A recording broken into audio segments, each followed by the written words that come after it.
Assalamualaikum warahmatullahi wabarakatuh. Alhamdulillahirrabbilalamin. Wabihi nasta'inu ala umuri dunya wa din. Asyhadu an la ilaha illallah wahdahu la syarikalah. Wa asyhadu anna muhammadan abduhu wa rasuluh. Allahumma salli wa sallim wa barik ala sayyidina Muhammadin miftahi babi rahmatillah adada ma fil milah salatan wa salaman daimaini midawal mulkillah wa ala alihi wa sahbihi ajmain amma ba'du. Perkenalkan, nama saya Octavian Prabowo. Di sini saya akan menjelaskan bagaimana terkait dengan thariqah-thariqah yang ada di Indonesia. Yang pertama adalah pengertian, yang kedua adalah sejarah lahir, dan yang ketiga adalah macam-macam. Langsung saja dalam pembahasan yang pertama, yaitu pengertian thariqah. Berdasarkan pengamatan yang dilakukan, maka dapat diperoleh bahwa thariqah berasal dari bahasa Arab, yaitu thariqah, memiliki banyak pengertian. Satu diantaranya adalah jalan. Secara terminologi, pengertian thariqah dapat diketahui sebagai suatu kelompok organisasi dalam lingkungan Islam tradisional yang melakukan suatu amalan-amalan tertentu dan menyampaikan sumpah yang formulanya telah ditentukan oleh pimpinan organisasi thariqah tersebut. Bahasan yang kedua yaitu sejarah thariqah yang ada di Indonesia. Berbagai teori yang berbeda-beda banyak sekali menggambarkan perkembangan thariqah dan spiritualisme Islam di Indonesia. Dalam kali ini saya akan memberikan dua teori sebagai gambaran ilustrasi sejarah thariqah di Indonesia. Teori yang pertama menyatakan bahwa tradisi thariqah merupakan hasil alkulturasi dari dua kebudayaan Islam dan Hindu-Buddha yang dikemas oleh para pendakwah awal di Nusantara guna untuk mengembangkan pola dakwah Islam. Teori yang kedua menyatakan bahwa tradisi thariqah memang diadopsi dan datang serta diambil dari dunia luar, baik dibawa oleh para ulama dari luar Indonesia seperti India, Arab, Iran, dan lain-lain.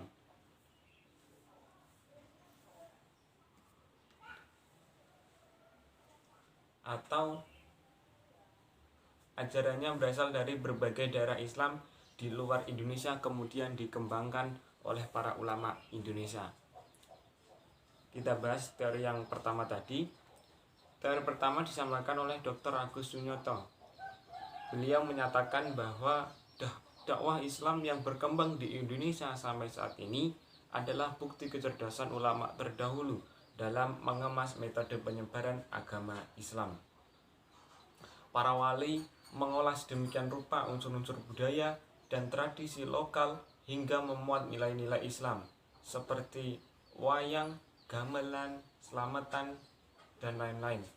Tradisi Islam di Indonesia yang cenderung kultural merupakan hasil asimilasi antara Islam, Hindu, dan Buddha yang sering dicurigai sebagai Islam tidak murni oleh kelompok-kelompok tertentu. Teori yang kedua, dari sebuah catatan sejarah mengenai asal mula perkembangan thariqah menunjukkan bahwa thariqah ini dibawa oleh seorang ulama India.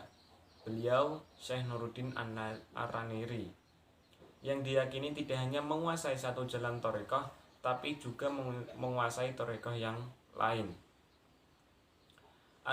Argumentasi tersebut semakin kuat ketika cocok dengan sebuah fakta bahwa Syekh Yusuf belajar thariqah Qadariyah pada beliau sekitar tahun 1644 Masehi. Ulama lain yang membawa thariqah ke Indonesia adalah Ali bin Abdullah At-Thayyib Al-Azhari.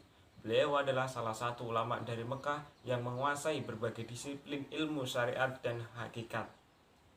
Menurut catatan sejarah, beliau pembawa thariqah Tijaniyah yang untuk pertama kali di Indonesia sekitar tahun 1920 Masehi, lebih tepatnya berpusat di Pengendingan, Tasikmalaya, Jawa Barat.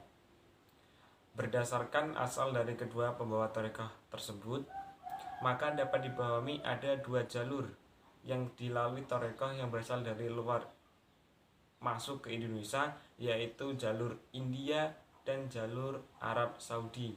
Dua jalur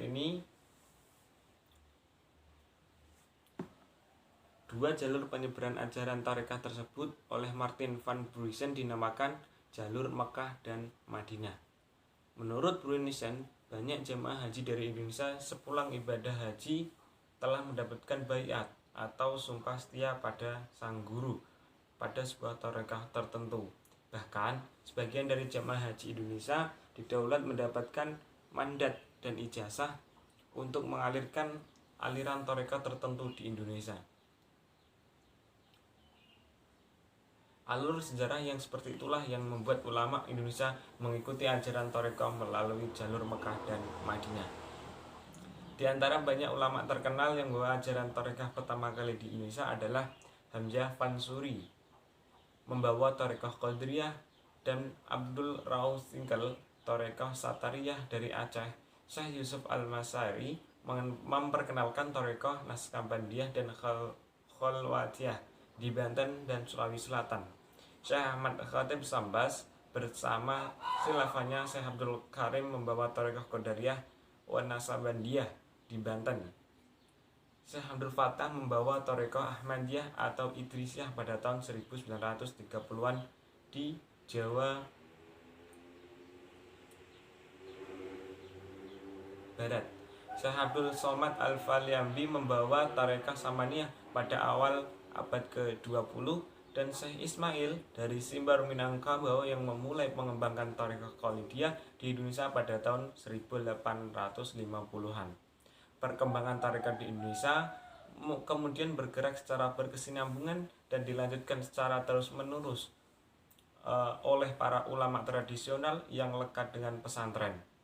Dalam perkembangannya, para ulama akhirnya membuat rumah bagi ajaran tarekah di Indonesia, yaitu sebuah organisasi yang dinaungi oleh Nahdlatul Ulama dan digagas oleh para ulama-ulama yang menjadi pelopor NU.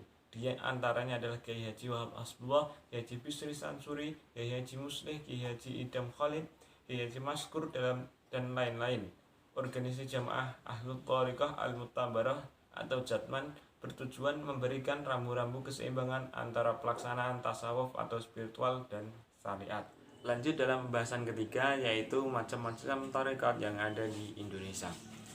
Menurut Jamiah Ahli Thariqah Mutabarah yang ada di Indonesia sekarang, jumlah nama-nama tarekat Mutabarah ada 44, yaitu Umariyah, Naskabandiyah, Qadiriyah, Sadiliyah, Rifaiyah, Ahmadiyah, Dasukiyah, Akbariyah, Maulawiyah, Kubrawardiyah, Suhrawardiyah, Khalwadiyah, Jalwadiyah, Badasiyah, Ulaziyah, Rumiyah, Sa'diyah, Jastiyah, Sabaniyah, Kalsaniyah, Azwaniyah, Barumiyah, Usangiyah, Bakriyah, Idrusiyah, Usmaniyah, Alawiyah, Abbasiyah, Zainiyah, Isawiyah, Buhuriyah, Hadaniyah, Qaibiyah, Khalidiyah, Satariyah, Majuniyah, Malamiyah, Uwaisiyah, Idrisiyah, Akbariyah, Auliyah, Matbuliyah, Sunduliyah, Hijaniyah, Samaniyah.